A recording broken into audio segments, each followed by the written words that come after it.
Welcome to the Just the Disc podcast. My name is Brian Sauer, and we talk about Blu-rays here. And I am very honored to have a guest and friend of mine joining me today to talk about a very exciting Vinegar Syndrome partner label. He is a filmmaker behind such documentaries as That Guy Dick Miller, which is one of my favorites. And he does a lot of other stuff too, which we're going to talk about. And this is Mr. Elijah Drenner. Thank you for joining me, sir. Thank you for having me, Brian. Absolutely. So the label in question is the Canalog.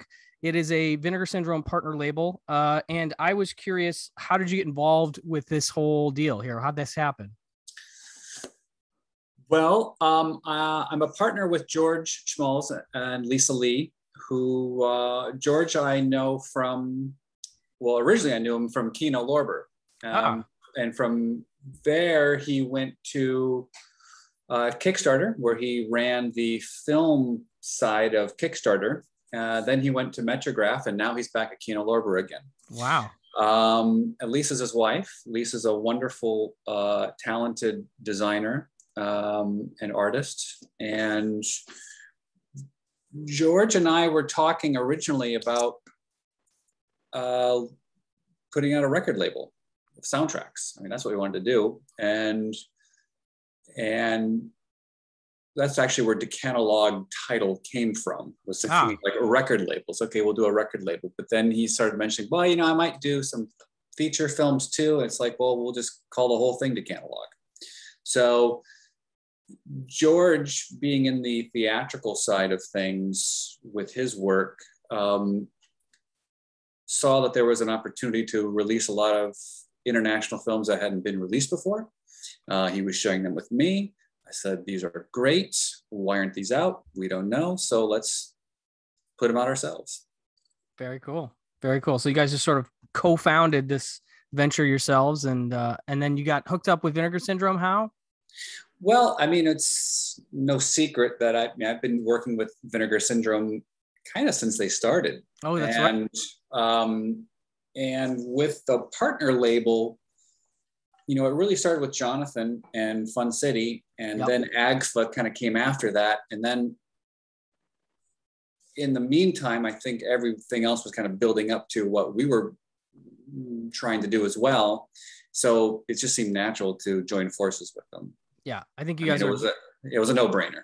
Yeah, it's a great fit. And, I talked about the 4 films that are available now on the channel recently, and it's a really neat mix of stuff, and we'll go through these a little bit later individually, because I just want to hear your take on each one, having seen them myself. But I think, like I said in my video, I really do think it's like going to a really cool film festival for me, watching these titles. Like, it's just like things I'd never heard of, things that had sort of a cult side maybe to them, and you can speak to that more specifically in terms of let's just get into that. Like, we'll get into the titles afterwards, but how do you curate this label versus what goes on Blu-ray versus, I know that there's a film distribution side of things. Like, how does that stuff work, and how are you involved in the actual curation? Well, it's a 2-part question, really. Yes. The theatrical side just works on its own.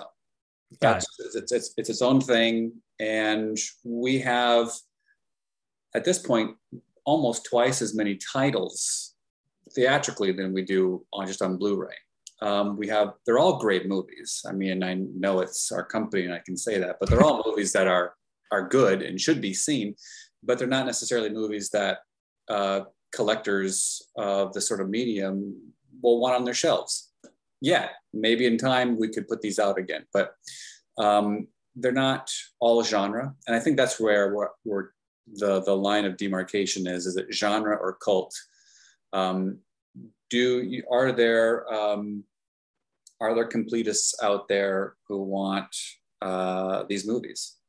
Really, that's what it is. And so we're looking at it from that angle. I think too, with the Blu-ray label, we're going to be finding more movies that are just going to be Blu-ray only, and will not have a theatrical side, or at least a limited theatrical. So I hope that answers your question. Yeah, no, definitely. And I think you had told me sort of off mic, like, so you're basically the one that's picking like these four titles we're going to talk about. These were your choices basically for these Blu-rays, more or less. Well, it was mutual. I mean, mutual. Got it. Okay. We all knew that, we wanted to put out Keep an Eye Out. I mean, we knew that was like kind of, at least when we started, kind of our crown jewel. Yeah. Detention as well. There are other ones that we have coming up that'll be released later on in the year that we love, and it's just a matter of kind of pacing them out, right? Just pacing out the releases. And I'm not sure, I haven't really followed all of the partner labels, but we're not putting out a movie every month. We're doing like 2 months on, 2 months off, 2 months on, 2 months off. Really because of our other jobs, and just because we don't want to put everything out in 1 year, really. Yeah, no, and that makes sense. It's good to space them out, because I think the other thing about the partner label situation now, the OCN distribution thing, is it's incredibly overwhelming. If you want to try and get everything, there's too much. It's a shotgun blast approach, isn't it? It is. It is. Like, and how do you stand out from the pack, really? Yeah. And I think even if you are genre, you're still competing with the other genre titles, who, by the way, we're just as surprised that the other releases are, what those releases are once a month as well. So we think, gangbusters here. We got Keep an Eye Out coming, and then you're up against all these other amazing movies, which is cool. Yeah. But you have to think about that, and people will find these movies. That I'm convinced of. I'm not worried about selling out in the first month. People will find these movies. Yeah, no, I think that's the kind of thing that we're dealing with here, definitely. And I'm hoping, I don't know if like if any of your titles will be eligible for the sale. Yeah. Oh, okay. Good. I think we'll Keep an Eye Out. Detention will be, because it's anything, I think, before February. I think it's before February. So that would be, Keep an Eye Out and Detention. Possibly 2 lottery tickets. Wow, cool. Possibly, I don't know. We'll find out. That's great. No, I mean, that's one of the reasons to do this interview with you now before the sale happens. I think this is a great opportunity for people to check out those titles. Keep an Eye Out is my favorite of the group. I totally get why that's your crown jewel. And let's just talk about the movies for a minute. Like, what was, I mean, Quentin Dupieux is a really interesting director. He did Keep an Eye Out. He did Rubber, was I think the one that got people's attention, but he's incredibly prolific. There's a bunch that I haven't seen. Mandibles yet. I haven't seen a bunch of his stuff, and I get a sense that it all has that surrealist comedy bent to it in some sense or another. Yeah, and the interesting thing is that Keep an Eye Out is his first French language film. Oh, crazy! Strangely enough, I mean, that's everything. Rubber and Wrong Cops, and there was another one, I think, Reality. Those were all English language. And then he went back to France, and now that's where he's in Keep an Eye Out kind of fell off the grid a little bit. And I think it was 2018. And there was Deerskin and Mandibles. And Deerskin and Mandibles got a lot of attention, but because of that transition, Keep an Eye Out just kind of fell off the radar for a lot of people. And for me personally, absolutely. And I'm so glad to have discovered it. How do you, what's your short pitch for the movie if you're trying to sell somebody on it? Oh my God. It's a police procedural gone wrong in all the right ways. I mean, it's really, yes, it is. It's, I found it to be, in a lot of ways, Quentin's most accessible movie, even though it was in French, because I feel like with his English language stuff, and I feel like this a lot when I see foreign filmmakers making English language movies, there's a sort of a disconnect, I think, with the way actors perform their lines of dialogue. And it creates a bit of a distance. I like it, but I think for most audiences, there's like something's amiss. There's a cadence, there's a rhythm to it that doesn't feel natural to me, and it can be off-putting. I think Keep an Eye Out, being his first French language feature, preceding Deerskin, which I think is also great. I got to see that. Elric keeps pushing that one hard. He loves that movie. So good. Okay, that's next. But this one it's familiar because it's a police procedural. We see these things all the time. We watch Law and Order and everything. So it feels very familiar. But yeah, there is a sort of Monty Python, Buñuelian quality to it that is still Quentin Dupieux, but still accessible. But unfortunately, for most audiences, it's still in French. Yeah, no, I think you're totally right about this playing better. Like as an English language film, I just don't think it plays quite the same. And the absurdist nature, the Buñuelian stuff works better for me in French somehow. And I loved it. Like Benoit, how do you say his last name? I forget. Oh man, you're gonna ask me. Paul Vard. He's from Paul Vedere. There we go. Man Bites Dog. So yes. Little older. He's showing, he's it's been a while since that movie, but boy, is he great in this film. He's hilarious. He's so funny. That's the thing with it, you really have to consider with comedy is that actors have to play it straight. They have to play it straight. No one winks no one winks at the camera in Quentin's movies. And I think it's more accessible when it's a foreign language. And because like Rubber is so ridiculous and people are playing it so straight, and even Wings Hauser is in it. I forgot. Yes. It's still, what is this? Who made this? How am I supposed to react to this thing? No one's telling me how I'm supposed to react to this movie. And I think it's that language barrier. Yeah. And it really helps in that a late third act turn, which is just brilliant. I won't say anything more about it, but boy, that moment is where you're like, okay, movie, you completely got me now. Oh I know. So that's wonderful. But yeah, police procedural.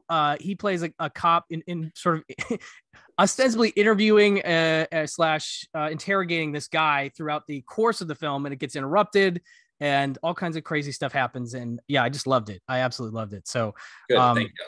Definitely recommend that for folks if they're looking for something to pick up during the sale, and they want to check out Decanologue. 100% that. But you said Detention might also be available there too. I'm pretty sure it will be, because that was at the end of last year. So great. Yeah, that should be. So tell folks about Detention. Like, how do you describe this one to people? Oh gosh. I mean, that is, it's a Taiwanese, it's based on a Taiwanese video game, but don't let that deter you, because it's actually a very good political thriller, ghost story. Yeah.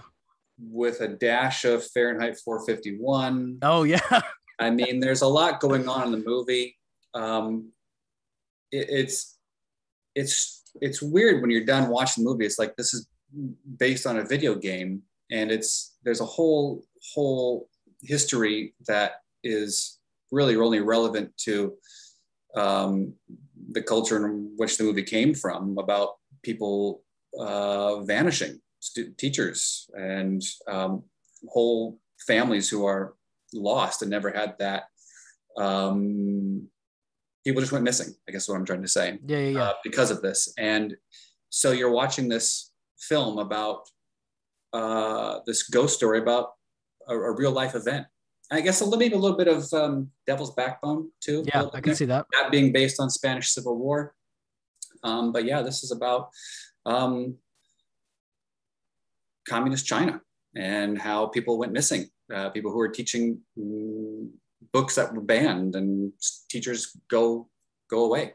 It's a very real thing. Yeah, well, and that it's definitely a horror movie, and it has, like, Del Toro is a great thing to mention, because there is a monster in it, and it's a very effective monster and very creepy, and not like a monster I've seen before. And I think that's a really neat thing that comes up in the movie. But it's surrounded by this sort of almost melodrama thriller thing, and it's fascinating mix of stuff, and a debut film, if I'm not mistaken. Yes. Yeah.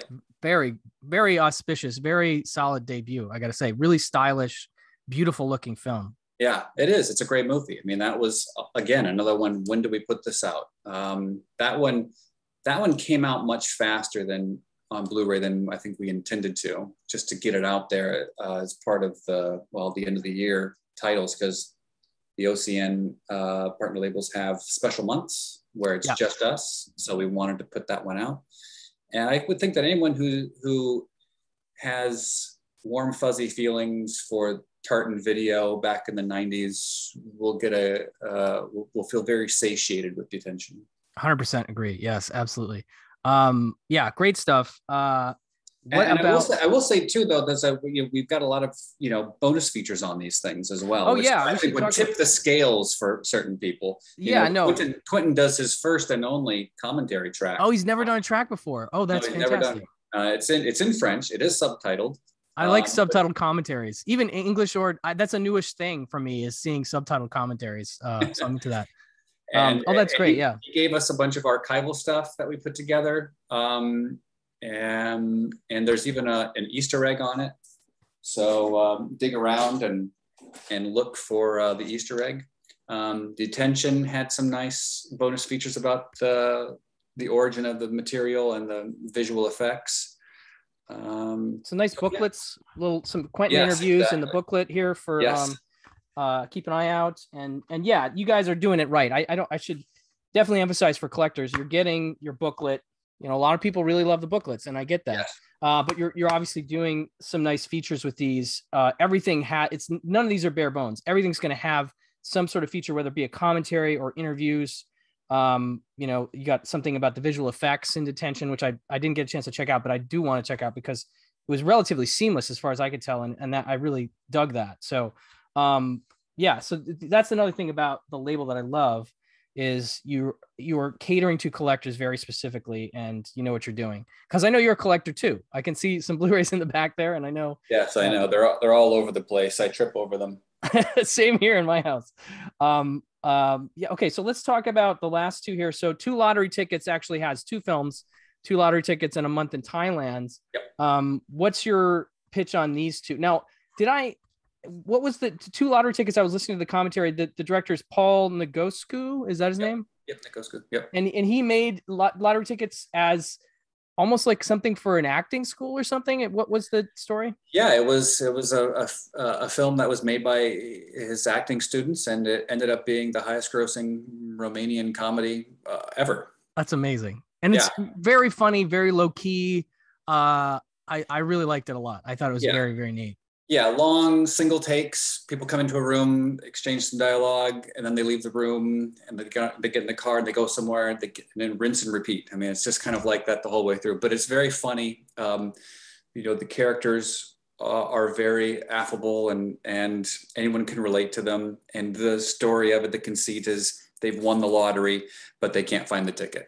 Yeah. So they're just searching everywhere it could have possibly gone to. Well, and one character has a fanny pack basically stolen that he thought the ticket was in. So then it becomes like figuring out who the guys were that stole it. Yes. And it's very complicated to figure out who these guys are and where that takes them. I thought it was really a sweet movie and really interesting in comparison to A Month in Thailand, which is more of a romantic drama, sort of almost like a 90s indie or something like that. Totally. I mean, it kind of makes me think of Walt. Gosh, now I'm forgetting his Whit Stillman, maybe, or something. Whit Stillman. Yeah. Whit Stillman. Yeah, definitely reminded me of like a Whit Stillman sort of feature. Good call. And 2 Lottery Tickets was our release, and for our intended Blu-ray release, and we put a month in Thailand on there just to be like one of the bonus features. So it was that never actually, it did have a small theatrical, but they work better together. I think that was the whole idea. And Paul very graciously contributed all those bonus features. I mean, he wrangled up everyone for commentaries. He shot the introductions. His short films are on there too. Yeah, films. That's another thing. You have the short films on here, and on the next film we'll talk about. Yeah, I love a bonus film is a great bonus feature as far as I'm concerned. That's pretty great. But then getting the shorts, this is just a great overview of him as a filmmaker, which is very much a Criterion kind of angle for me, where you can get really immersed in what this guy does. Yeah, and I really love that. This one is really a cool one in terms of that, getting in and just kind of seeing like, a Romanian filmmaker. I don't know too many Romanian filmmakers off the top of my head personally, but I was really taken with his style and, the sort of I don't want to say realism, but a little bit of that in both the comedy and the drama films. There's a certain something about the relatability that you mentioned. I think that really connected. Well, again, it's like Quentin's stuff. No one's winking at the camera, so Yeah. the comedy just comes out of the situation rather than a music cue or someone mugging to the camera. Yeah. And I think that's how I would describe the humor of Two Lottery Tickets. It does get silly, but not in a Pink Panther sort of silly kind of just ridiculous Monty Python kind of way. No, and the situations do get pretty elaborately crazy, but like, oh, yeah. but not slapstick in that sense. And so again, it continues to be grounded in a way that like there's a specific scene where they end up breaking into somebody's house, and you're like, oh God, you're feeling the suspense. It's a terrible idea. It's just it's a series of really bad ideas. Exactly right. Being executed by people who really shouldn't be doing it. Exactly. I think that's a great premise for a movie, and I think that's a genre of movie that I like in general. Although they can be frustrating, but this one was just sweet enough that I was never frustrated with it. I was just more empathetic the whole time, and so I really dug it. Yeah, no, they're lovable losers. Yes, well said. And then the last one is Take Me Somewhere, which I think is your most recent release. Nice. Yeah, Take Me Somewhere Nice. Yes. And this is your most recent release. For Blu-ray, yeah. Yeah. Take Me Somewhere Nice, and this is a film that is, what's the country of origin for this one? Dutch. But there's some Bosnian in it because she goes from Ina is a Dutch. Well, she's like the character in the movie. I mean, she was transplanted to the Netherlands due to war, and this is a film that's not exactly her story, but it's something that she relates to, about someone who wants to go back to the homeland, so to speak, and the issues that they have with that. Yeah.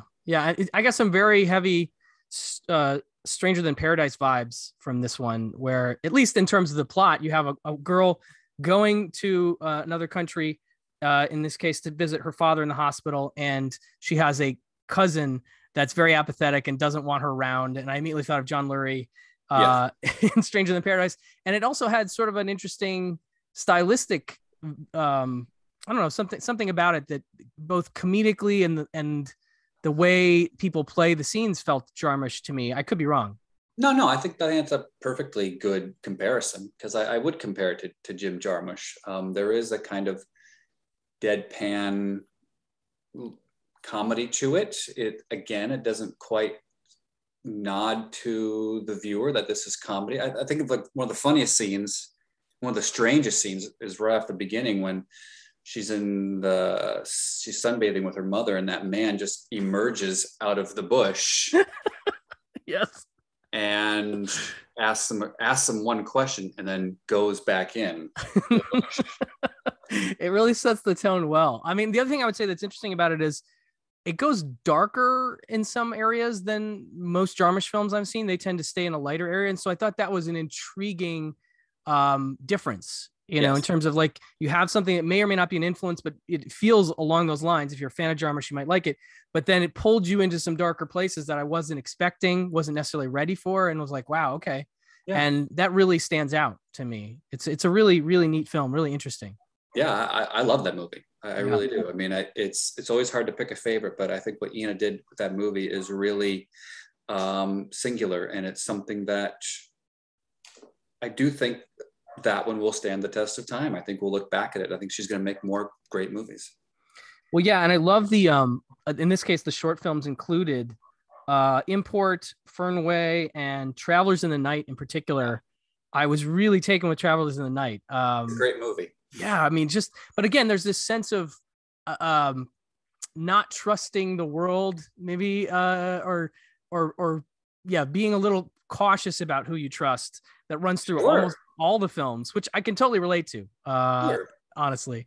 But yeah, Travelers in the Night in particular was like, something was one thing and then suddenly something completely different, and I was like, wow, that is not what I expected. And I am really, sort of, intrigued by this filmmaker's choices and their point of view. Yeah, I don't know how many minutes long Strangers in the Night is, but you go through three emotions very quickly. Yeah. And it ends very suddenly. And that's that's why we watch movies, right? To feel something and to experience passage of time condensed in some way. She's really great. She has a real eye, and like I said, I really look forward to seeing whatever she does next. No, same here. Really interesting in terms of the mix you guys have done so far. I really like, four very distinct voices and different types of films and a great breadth, so, kudos for your choosing the first four. I mean, I love Jonathan's curation of Fun City. He's done a wonderful job there.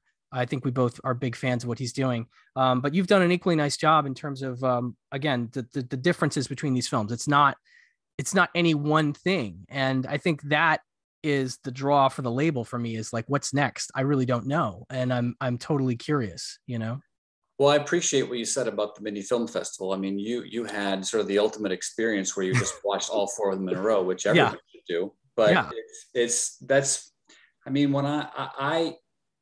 I like as little context as possible when I watch a movie. I just need to know a plot description, and that's really it. I intentionally try to stay naive about everything that I watch, whether it's an old movie or something brand new. I don't want to see a trailer, because I want to see things sometimes in spite of the trailers that I get subjected to.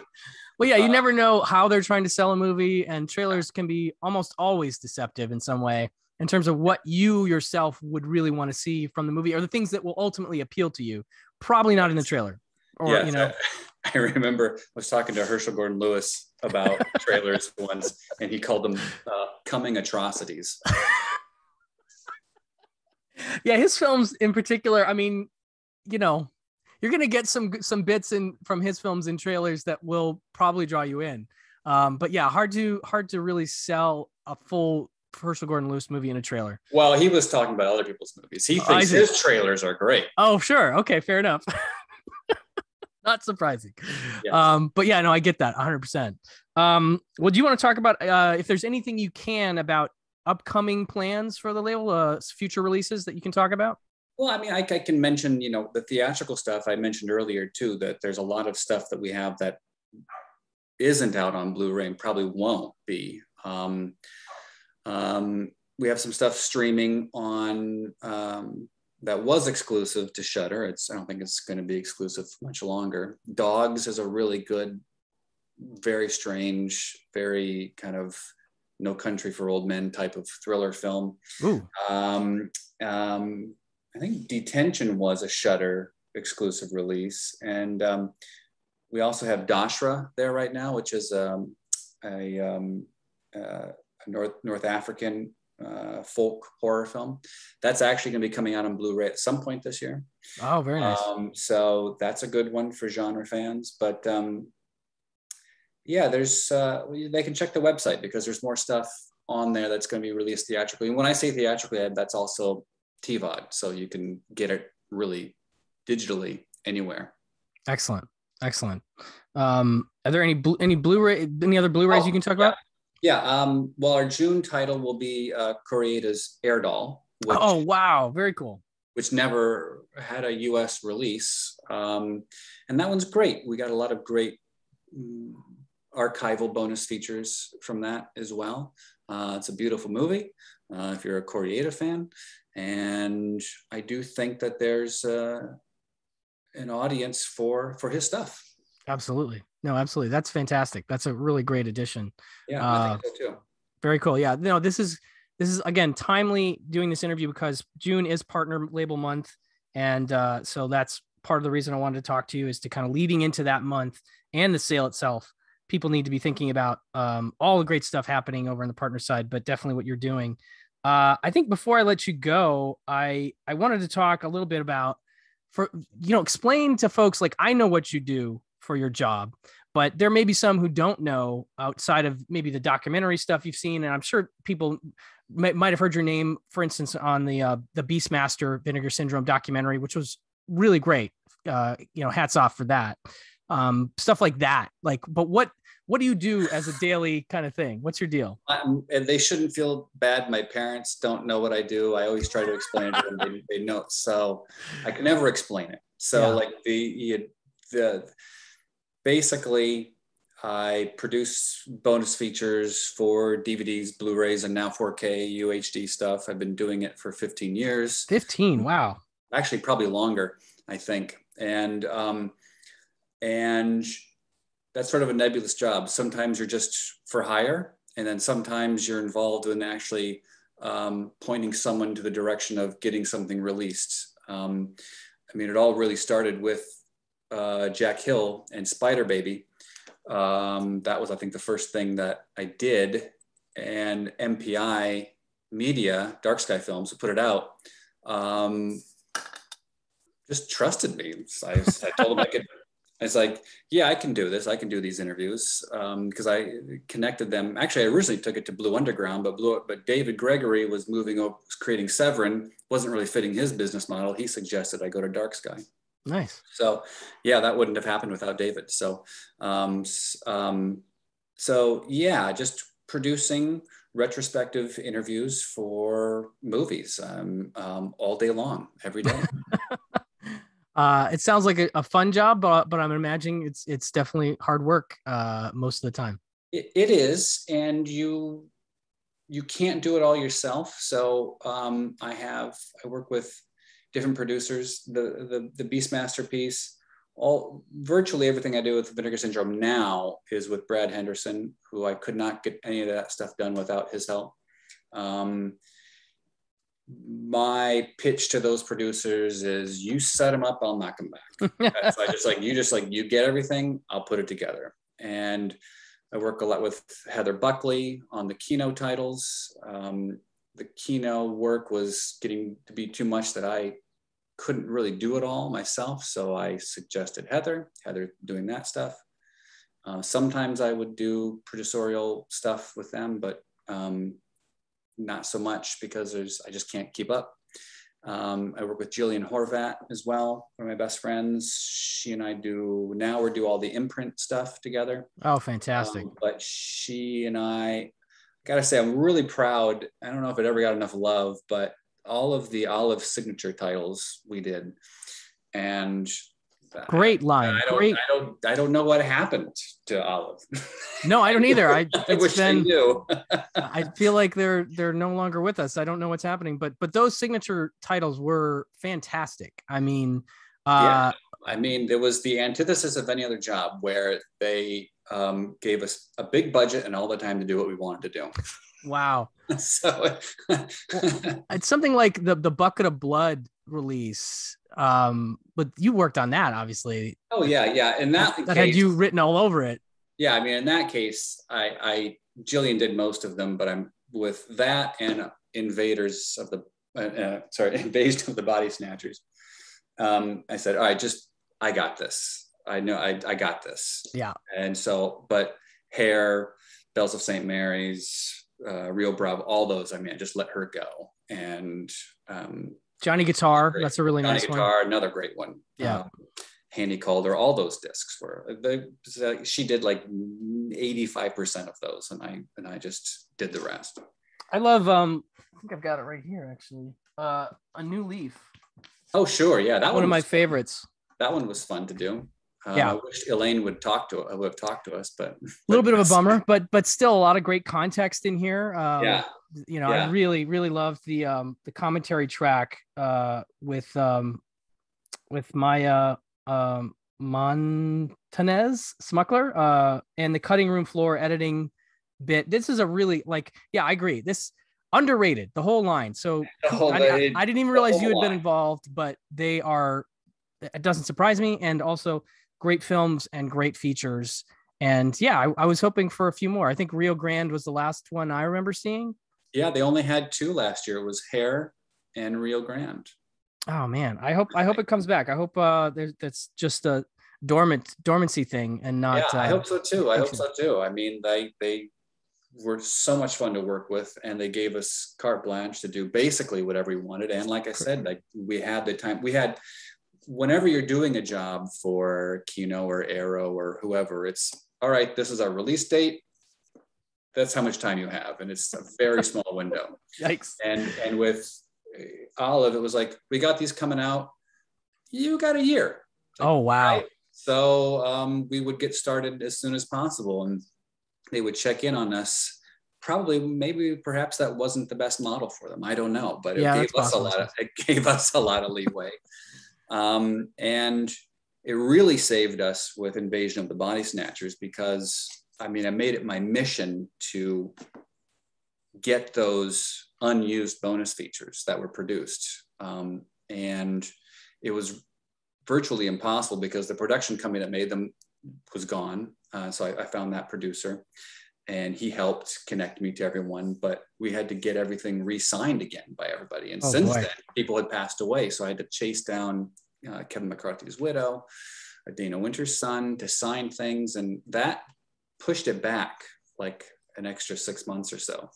And from the beginning, Paramount said, don't ask, you can't use them. Don't ask. Oh, jeez. Stop asking. You can't use them. I asked again. They said, all right, fine. You got to get everything cleared. Good luck, kid. And I got everything cleared. Wow. And that is a fantastic disc. Again, you know, not yeah, yeah. I mean, I really love that the Invasion of the Body Snatchers disc. It's one of the greats of that year, and easily one of the, you know, standouts from the line itself. You know, that, and I really love Bucket of Blood. I just was blown away by how great that turned out for the size of that movie and the sort of notoriety of that film. It does have a good cult following, but I was like, I would never expected such a great release for Bucket of Blood. Well, again, they just gave us the time, and I knew about the alternate German opening prologue. I just knew what was there. So it wasn't hard to do. Again, sort of similar to Invasion of the Body Snatchers. I was like, this work's already been done. I'll try to add to it, but the work's already done. We just got to clear it.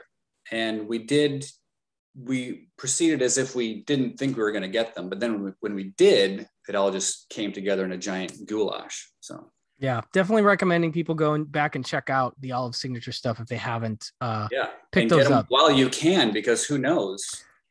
Yeah, no, we just don't know what's happening with Olive, and that could mean out of print status very soon, and you'd be missing out on some great releases. So really great job on that. Now, before I let you go, how do you balance all that and then still do the catalog? That seems like it's got to be tricky. Yeah, well, I alluded to it earlier. It's 2 months on, 2 months off, 2 months on, 2 months off. So there's always I prioritize all of those clients first. Sure. But they're always kind of cooking in the background anyway. So it's not really that hard.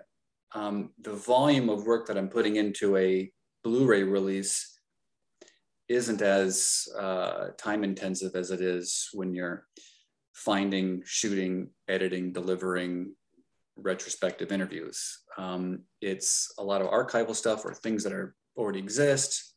I think we actually shot our first and are shooting our first new interviews for a couple of our upcoming releases. And I'll edit those, but yeah, at this point I can kind of do those one day edits in my sleep. So nice. Very nice. Well, it's like I said, it's a very, very, really cool label that I really want people to be paying attention to. And I knew that if you were involved, that it had to be interesting, and it was, because I've known you for a while now, and we haven't hung out as much as I would like, but you and I think have very similar mindsets, very similar sensibilities. Totally. And so this really lines up. And, between you and Jonathan, doing these labels, I'm so jealous and so excited for both of you to be putting stuff out into the world in the way that you are. It's just really, really cool time. Yeah. Well, I mean, there's a market, and I just hope that market can sustain all of these releases. Things are gonna, fall through the cracks.